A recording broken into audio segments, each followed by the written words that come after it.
2023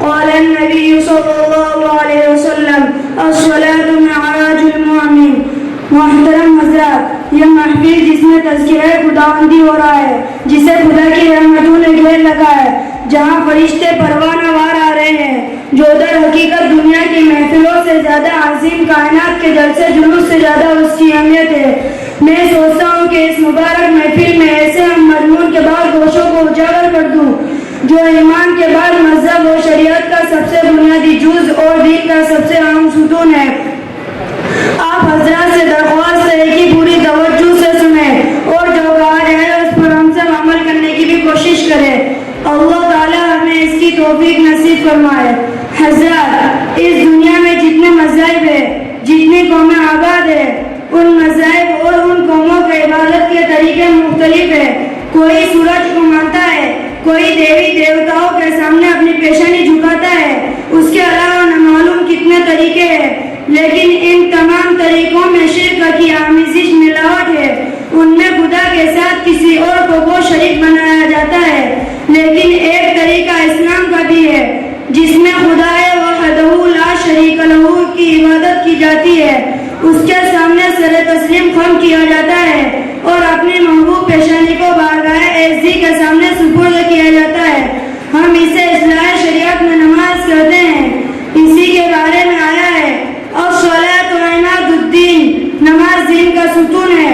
یہ نماز ایک عملی مشق ہے، زندگی اور سماج میں اس کے ذریعے سے ہر طرح ڈسپلن اور نظم قائم کیا جا سکتا ہے۔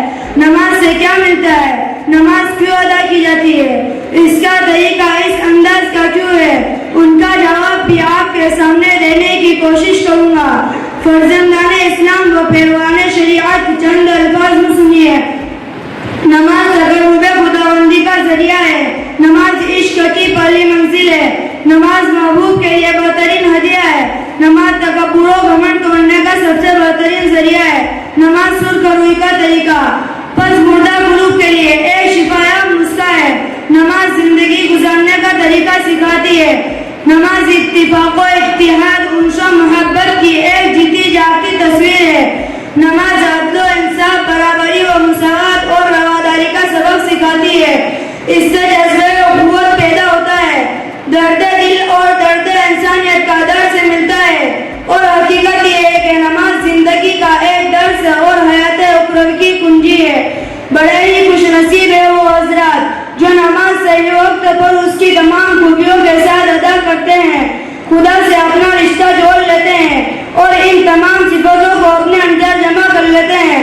سامعین کرام، اسی نماز کی ایک ایک صفت اور ایک ایک ادا کو دیکھ کر کتنے لوگ اسلام کے حلقے میں داخل ہو گئے۔ محمد علی قلعہ جو مشہور چیمپئن باکسر گزرا ہے، یہ پہلے ایک غیر مسلم تھا۔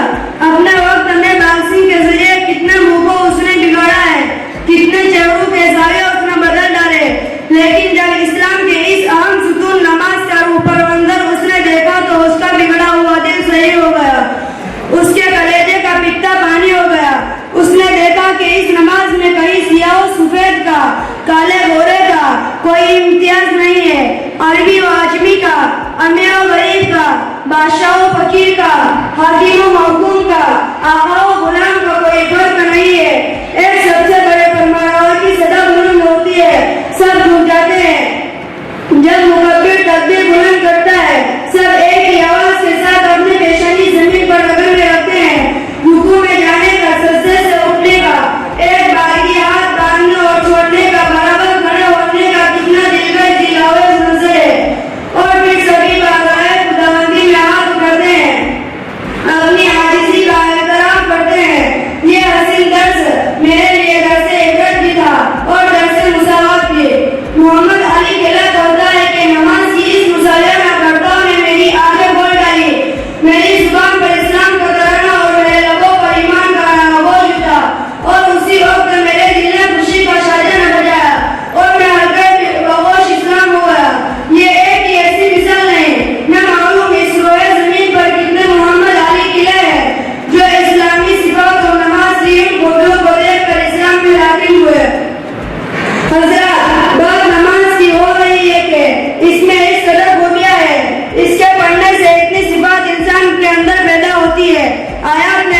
فرمایا گیا ہے کہ نماز بے حیائی اور بری باتوں سے انسان کو روک دیتی ہے، لیکن آج کا انسان کہہ سکتا ہے ہم نماز پڑھتے ہیں، اور بہت سے لوگوں کو ہم نے دیکھا ہے کہ وہ پکے نمازی ہے، اور لیکن ہمیں نہ سکون میسر ہے، نہ ہی ہماری خلش اور بے چینی کم ہوتی ہے، ہماری برائیوں میں اور اضافہ ہوتا رہتا ہے۔ ایک آدمی نماز پڑھتا ہے، ظلمن دوسروں کی زمین ہڑپ کر لیتا ہے، نماز بھی پڑھتا ہے، جھوٹ حیائی اور مکاری میں بھی پیش رہتا ہے، یہ سب باتیں ٹھیک ہے، لیکن قرآن کا فرمان بالکل اپنی جگہ درست ہے۔ سورج کی روشنی سے انکار کیا جا سکتا ہے، چاند کی تابانی کے بارے میں شک کیا جا سکتا ہے، مشاہدہ کو جھٹلایا جا سکتا ہے، لیکن قرآن کی ایک بات ایک حرف میں شبہ بھی نہیں کیا جا سکتا۔ خدا تعالیٰ نے صحیح فرمایا ہے کہ نماز بے حیائی سے روکتی ہے، اور یہ بھی حقیقت ہے کہ ہم نماز بھی پڑھتے ہیں لیکن برائیوں کا انسداد نہیں ہوتا۔ اب ہمیں دیکھنا ہے کہ غلطی کہاں ہے۔ یقیناً ہماری نماز ہی میں غلطی ہے۔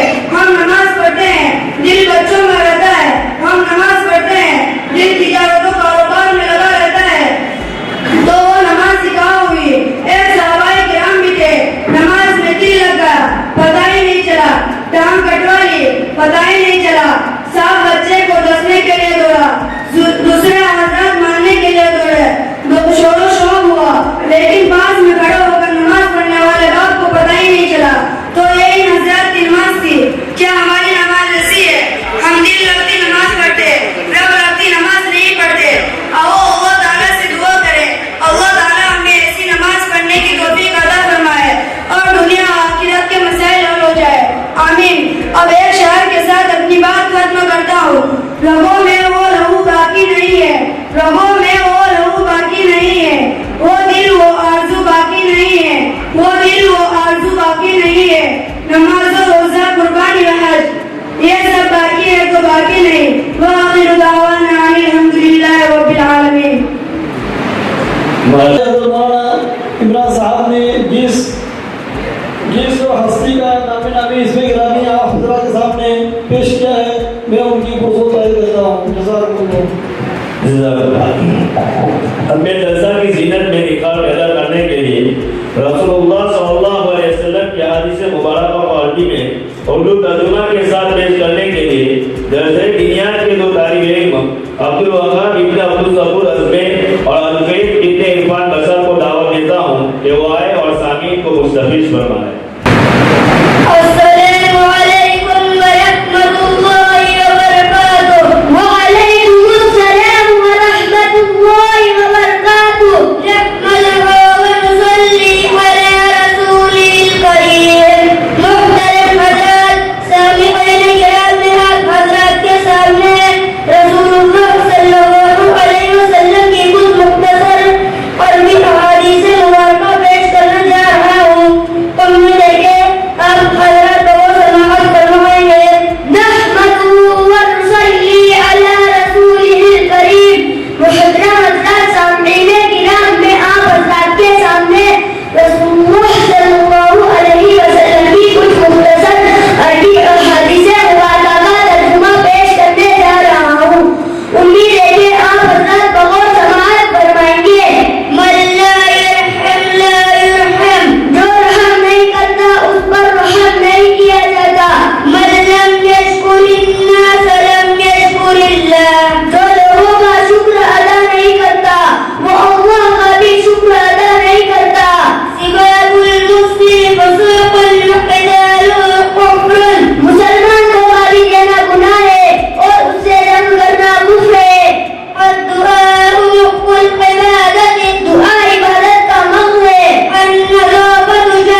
آپ کے سامنے پیش کرنے کی جسارت کریں گے۔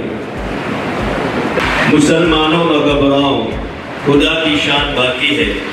مسلمانوں میں گھبراؤ، خدا کی شان باقی ہے۔ ابھی اسلام زندہ ہے، ابھی قرآن باقی ہے۔ حضرات، ہم دعوے کے ساتھ کہہ سکتے ہیں کہ قرآن شریف ہمارے پاس اپنے اصلی شکل میں محفوظ ہے۔ اس میں ایک نقطے اور شوشے کا بھی فرق نہیں ہے۔ یہ صرف مسلمان کا ہی عقیدہ نہیں بلکہ انصاف پسند غیر مسلموں نے بھی اس حقیقت کو قبول کیا ہے۔ یہ قرآن شریف معرفتوں سے بڑی کتاب ہے، حقیقتوں کا خزانہ ہے۔ اس میں اللہ رب العزت نے عجیب تاثیر رکھی ہے۔ جس طرح مغناطیس لوہے کو اپنی طرف کھینچتا ہے، ویسے ہی جب قرآن کی تلاوت کی جاتی ہے تو یہ معلوم ہوتا ہے کہ سامعین کے دل اس کی طرف کھینچے چلے جاتے ہیں۔ اب میں دعوت دوں گا درجہ حفظ کے ایک طالب علم اظہار اقبال بسار کو کہ وہ آئے اور سامعین کے سامنے اپنی محفوظ زمین کو ادا کریں۔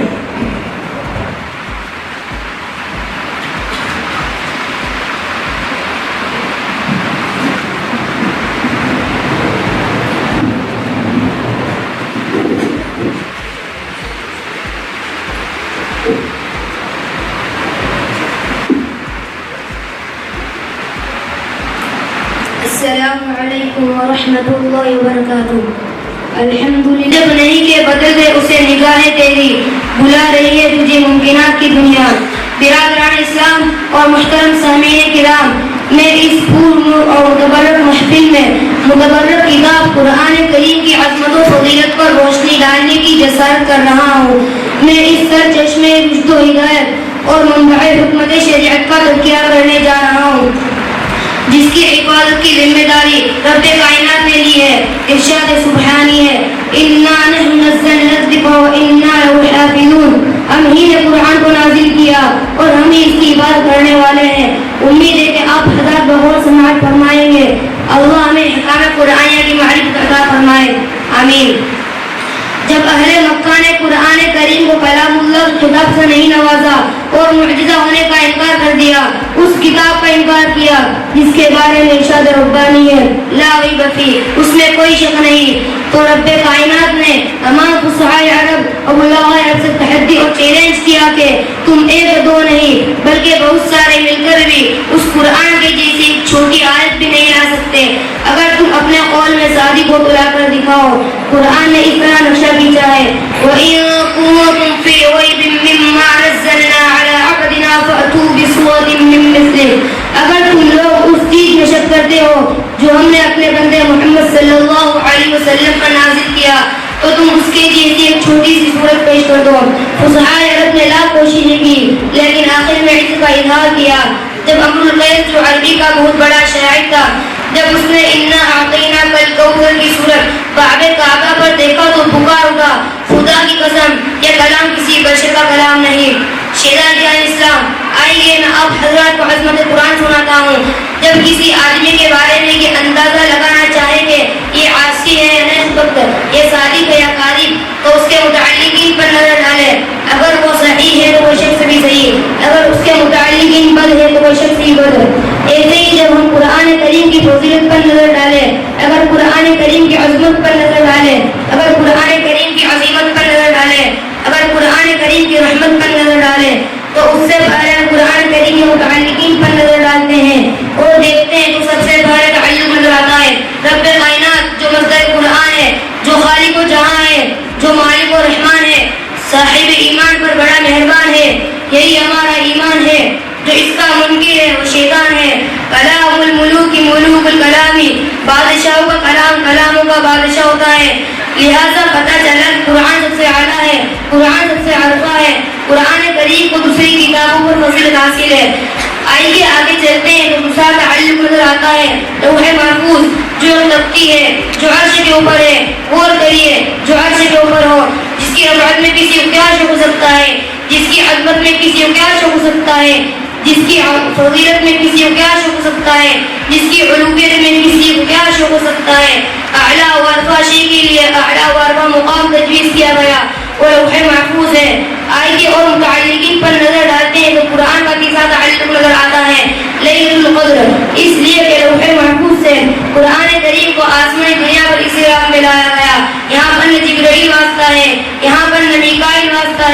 یہاں پر نہ اسرائیل واسطہ ہے، یہاں پر نہ اسرافیل واسطہ ہے۔ ایسی رات کا انتخاب کیا گیا جس کے بارے میں خود قرآن کریم کہتا ہے لیلۃ القدر خیر من الف شہر، یہ رات 1000 مہینوں سے بہتر ہے۔ لہذا معلوم ہوا کہ قرآن کریم کو زمانے کے اعتبار سے بھی فضیلت حاصل ہے۔ یہ رات رمضان کے مہینے میں آتی ہے، مہینہ مبارک، رات بھی مبارک۔ عزیزان ملت، اور آگے چلے، قرآن کریم کا چوتھا تعلق ہے حضرت جبرائیل جو سید الملائکہ ہے، جس کو تمام فرشتوں کو فضیلت حاصل ہے۔ بانس بڑا نیوز چینل کو سبسکرائب کر لائک اور شیئر بھی کرتے رہیں۔